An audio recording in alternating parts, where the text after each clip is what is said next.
Show we've been going through the prosecution, the evidence that has been presented so far in the probable cause affidavit. But in America, even if you're a psychopath and a cruel murderer, you're entitled to a criminal defense. So what will be his defense? Here now, his trial attorney, Brian Claypool.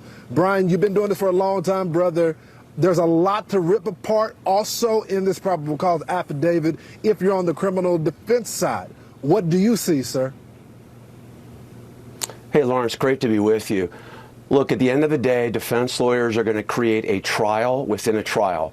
What I mean by that is they are going to challenge the preservation of the crime scene. They've already sent out his public defender has already sent out experts to the crime scene. They are going to look at every single piece of evidence that was supposed to be preserved at that crime scene, and they're going to challenge that. Let me give you an example, by the way, Lawrence. There were other friends that came over to the house before 911 is called. Every single surviving roommate, every single friend that came over to that house is going to be questioned. Where did you walk to within that house? What did you see?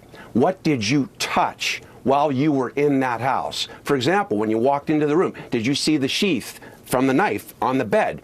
Where did you see it on the bed?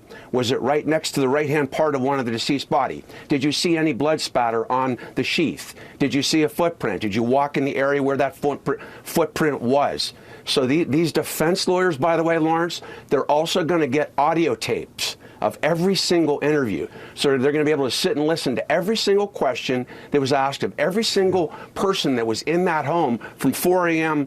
to almost noon, and they're going to be able to use that information to create inconsistencies. And let me just leave you with this. The blood issue on the sheath is important. And Michael Bodden's there. He'll tell you about this.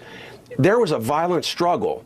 And how is it, I'm just saying, how is it that there's no blood spatter at all on the sheath from the knife on the bed right next to one of the bodies? That's one of the things they're going to look at as well and argue.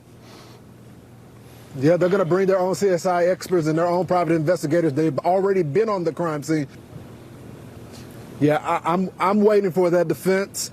I'm waiting for them to tell me how he was there. What were those cell phones pinging all around there? And why was he casing the scene? And I'm waiting to figure out who's the target and how he's going to fight that. You guys are excellent defense attorneys. Thanks so much for joining the program. Sure. My pleasure. Thanks.